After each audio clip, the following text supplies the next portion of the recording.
John Jordan. I'm Secretary of the North Sea Hydrogen Ports and Maritime Community, which we call NS HyMap. Apologies not being there in person. I think it would have probably been a lot easier, but it's great to join you not from London, but from a little village about 40 kilometres north of Edinburgh. Next slide, please.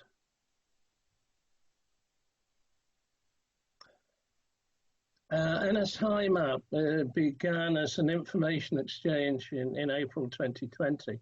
This was after the second North Sea Hydrogen Ports and Maritime conference.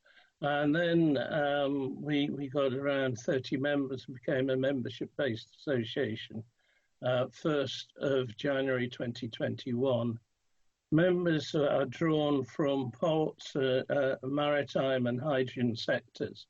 And that's quite important. It is important, I think, that hydrogen sector talks more to other sectors, ports and maritime. I work for a company called European Policy Solutions, and we held a hydrogen trains and conference in Edinburgh, and found that this was the first time that the hydrogen and trains industry in the UK had really spoken together. That was about 3 years ago. So it's important that the whole value chain is brought together. So we have members from ports, shipping companies, hydrogen producers, fuel cell manufacturers, and international law firms, to name but a few. And we want to get the whole value chain together in the same way that the offshore wind industry has associations with the whole value chain. Next slide, please.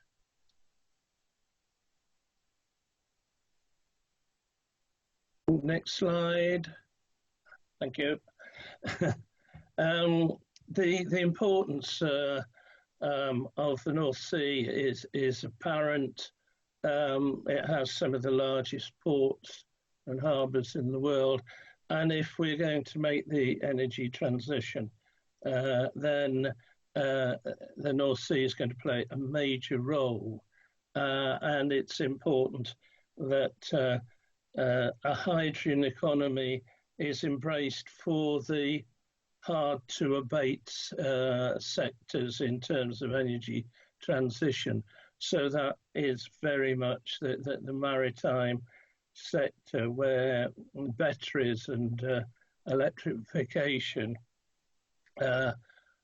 only have a limited role. And by hydrogen, we're talking about hydrogen and hydrogen-derived fuels such as LCOH, methanol, and ammonia. The reason that ports play a major role is they are well suited to becoming hydrogen hubs, or hydrogen valleys, as the in term is called. And we're already starting to look at export and import flows across the North Sea.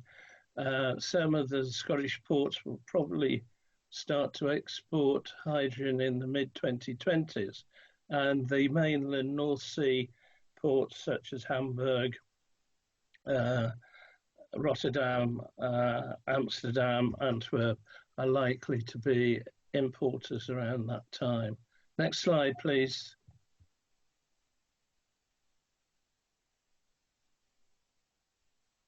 So what we want to exploit is ports as hydrogen valleys. Hydrogen valleys is purely a shorthand for integrated regional hydrogen economies. And hydrogen valleys have started in places like Orkney, in the Heaven project in northern Netherlands, and in about There are about 36 hydrogen valleys on the hydrogen valleys platform that is run by Mission Innovation and the FCHJU in Brussels. We want to see ports play a key role and realise their potential. And on that slide, we've got a number of reasons why they should become hydrogen valleys and key in the hydrogen transition. Firstly, is their proximity to offshore wind. Secondly, is the large ports such as Hamburg, Rotterdam, Gothenburg are large industrial hubs which need to decarbonise. I've already mentioned the important export of green hydrogen, and hydrogen will be used more and more for activities within the port. So port tractors, lifting gear, and also buses and vans, trucks that are used in the port. And so with that, and heating also has potential to be delivered by hydrogen. There is great advantage for ports to produce hydrogen in large quantities, but also have the users to produce, or to use the hydrogen, I should say. It's the chicken and egg, what comes first, the users or the hydrogen itself. And you've got to have a balanced approach so that you balance production with use. Next slide, please. And we've got, within NS HyMap, we've got a bunkering and transport group. There's been big movement on bunkering and transport and the introduction of vessels. So we had the first multimodal refueling station opened in Antwerp in the port in June, and that refuels land and sea vessels. We've had hydrogen vessels operating in the North Sea. Hydroville is a very small passenger ferry operating in Antwerp from 2017. That is a dual fuel vessel, but there are ferries that are being developed that have fuel cell operation as well. And there are a whole range of vessels now that can be generated. On top of that, we have the first studies and projects for 100 megawatt electrolyzers. The largest electrolyzer at the moment are about 20 megawatt, but Tata Steel in Amsterdam have plans for 100 megawatt electrolyzer, and the FCHJU Hydrogen Fuel Cell Joint Undertaking has issued projects, has funded projects to produce that amount of hydrogen. We're looking at the types of bunkering, onshore terminals, ship-to-shore, bunker vessels, and ship-to-ship. The first fuels are likely to be gaseous hydrogen. But as the vessels increase in size, you need to look at the energy density. So we're looking at liquid hydrogen, LCOH, ammonia, and methanol. Next slide, please. And we have there, that is the port of Cromarty Firth and in northern Scotland. And I think that's a very useful example of master plans and how to link in production to use. And we've got there a number of different uses. you've got the electricity coming in from, I think it's 15 wind farms out in the sea there, coming to an electrolyzer, and then you have different uses. It's likely the green hydrogen will be used in most forms of shipping, but also shipping for export from 2025. It's in a part of Scotland where you will never you will never electrify, not electrolyze, electrify the rail network because the passenger and goods traffic is just not high enough. So that can supply the rail network going into Aberdeen and south to Edinburgh. It's unlikely that the line north of the Forth Bridge will be electrified to any great extent. Then we're talking about airport, hydrogen in airport, in the transport network, and then a very interesting one as we go round, a distillery. The Scottish Government has given about £20 million to projects to develop hydrogen for heat in distilleries. So that is quite a novel use. And I think uses like this will become more and more common. And then if it was a larger port, you could have the port infrastructure used as well.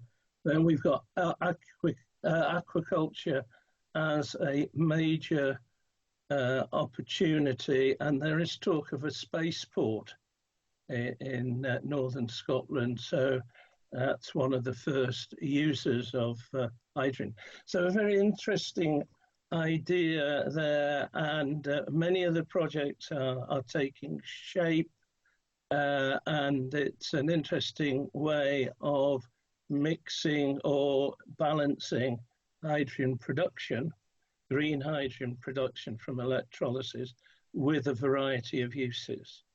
Next slide, please.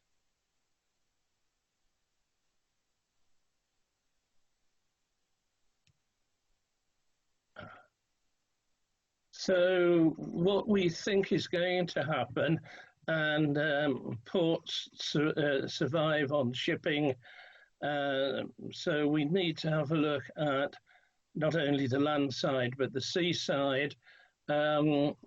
We've had a number of European projects from about 2017 onwards that developed inland waterway transport, retrofitting barges, large 110-metre barges. We think the expertise there will be used to short sea shipping, and then from 2030 onwards, you'll see more and more liquid hydrogen, ammonia, methanol being used in ocean-going vessels. And generally, the vessels will increase in size as we go through the 2020s, moving probably from gaseous to liquid hydrogen, and then onwards to ammonia. And we've seen some companies who are talking about an ammonia network across the world in, say, 10 years' time, which is very ambitious, I must say. The vessels to be developed or being developed, and this can be fuel cell or dual fuel. So car and passenger ferries are one area. I've mentioned the Hydroville, which is a small passenger ferry of about carrying 20 people.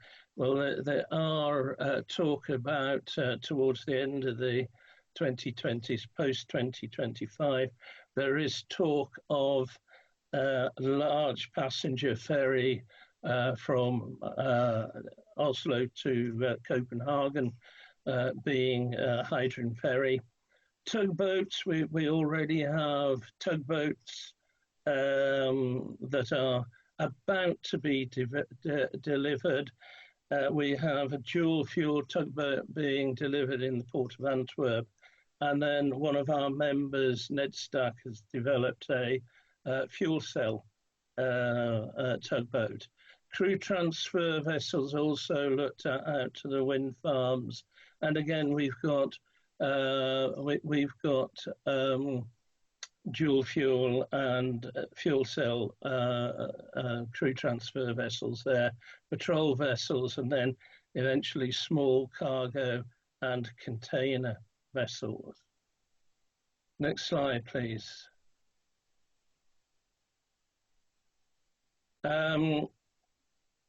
It's still very early stages, and we are some of the issues that I've talked about here are the subject of our next conference, where hopefully by the 11th of January we can all meet together, and the theme is developing the maritime hydrogen potential of the North Sea region. And the areas we're looking at is ports as hydrogen valleys, which I've done an initial skate through at the moment. Vessel design will change vessel by vessel. Bunkering and transport, and fit for 55 package, which is a Commission initiative to pave the way for alternative fuels, including hydrogen. So has measures such as Fuel EU Maritime on how to introduce more alternative fuels and bring the price down. And we're hoping that will happen with the amount of hydrogen we can produce through bigger electrolyzers, as I mentioned earlier. We're also looking at the North Sea Interreg programme to look at ports as hydrogen valleys, a project there in the North Sea programme. There's a new priority 4, which looks at governance. And ports are very complex operations, and you need to involve all stakeholders, or the major stakeholders, plus levels of government that have economic development responsibilities if you're going to improve and develop ports as hydrogen valleys. We're also looking at a North Sea project in bunkering and transport. For that, we would take 2 or 3 small vessels, look at the propulsion requirements of those vessels, and then link that to the bunkering of individual ports. Some of the bunkering work done is in some Interreg projects has looked generally at bunkering, and I think you've got to link it much more to the vessels that you want to service and put into operation. So that's a very brief summary of what's happening in North Sea hydrogen ports and in the maritime sector. I hope I've done it justice in the amount of time that I've had. And if you want to contact me, my contact details are there. And even better, if you want to book for the Hydrogen Ports and Maritime Conference, the booking details are there. You just follow the seminars button on the website, and that will get you through to the information about the conference and the booking site.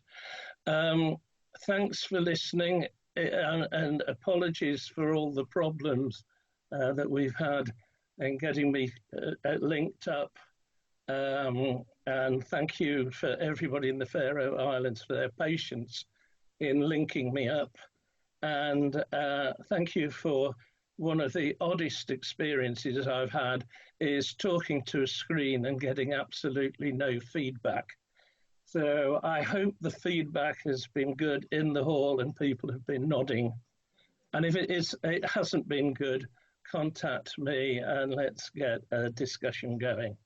Thanks to everybody, and I wish you a very successful conference and a very good afternoon and evening.